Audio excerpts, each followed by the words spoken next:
आज हम लोग आ गए थे भीमा शंकर और यहाँ पे रास्ता तो दिखाई नहीं दे रहा। हाय हेलो दोस्तों, स्वागत है मेरे व्लॉग में। तो हम जा रहे हैं भीमा शंकर के लिए क्योंकि कल सुप्रिया का बर्थडे है, इसीलिए हम लोग रात में निकल रहे। तो हम लोग पेट्रोल पंप पे आकर गैस भर फिर हम निकल जाते हैं भीमा शंकर के लिए। ये प्लान हम लोग का अचानक बन गया था। तो सुप्रिया का बर्थडे था तो मैंने सुप्रिया को पूछा तेरे को क्या करना है, तो उसने बोला भीमा शंकर का दर्शन करना है। तो इसीलिए हम लोग प्राइवेट कार बुक कर हम लोग निकल जाते हैं कार में। तो हम लोग सुप्रिया का पहले बर्थडे में गए थे उज्जैन, तो इस बर्थडे में भीमा शंकर का दर्शन करने जा रहे थे। तो हम लोग गाड़ी इधर ही पार्क करके हम लोग निकल जा रहे हैं भीमा शंकर के लिए। और 2 किलोमीटर यहाँ से चल के जाने का है।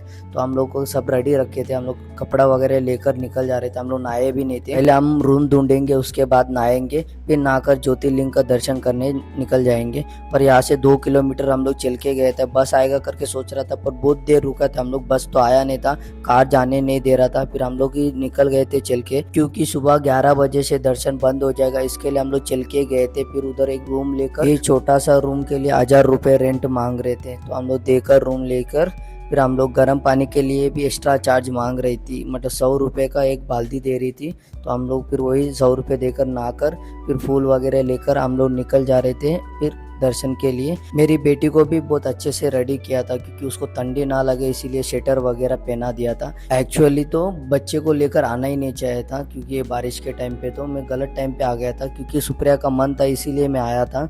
और ज्योतिर्लिंग का दर्शन भी करना था क्योंकि अभी तक हमारा 2 ज्योतिर्लिंग का दर्शन हो गया था, ये तीसरा ज्योतिर्लिंग का दर्शन है, इसीलिए हम लोग आए थे। और इतना दिन ये मंदिर बंद था, अभी 15 तारीख को चालू हुआ। तो मंदिर का रेनोवेशन तो अभी तक चालू था। इधर हनुमान मंदिर है, उसका भी रेनोवेशन चालू है।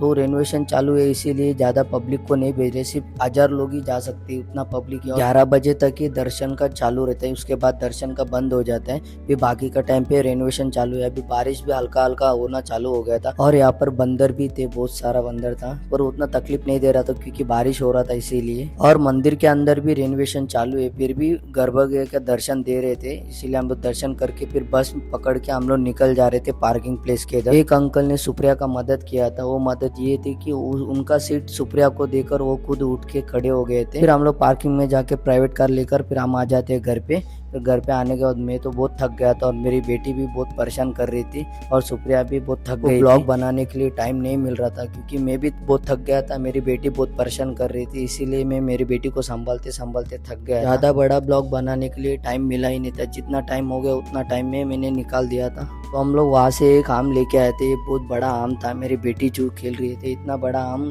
पहली बार मैंने तो देखा था, इससे पहले तो मोबाइल में देखा था, मैंने कभी इतना बड़ा आम देखा नहीं था। ये बड़ा आम खेती में का है, वो खेती से उन लोग गाँव वाले थे, वो गाँव वाले से हम लोग ले लिए थे। तो सुप्रिया फ्रेश होकर मंदिर साफ कर भगवान का फोटो वगैरह पोंछ कर अच्छे से पूजा कर रही थी सुप्रिया, क्योंकि आज उसका बर्थडे है इसीलिए मैंने ही बोला उसको पूजा करने के लिए। तो सुप्रिया का बर्थडे का स्पेशल सेलिब्रेशन कुछ मैं किया नहीं, पर अगली बार जरूर करूंगा। और वीडियो पसंद है तो सब्सक्राइब करना। Thank you.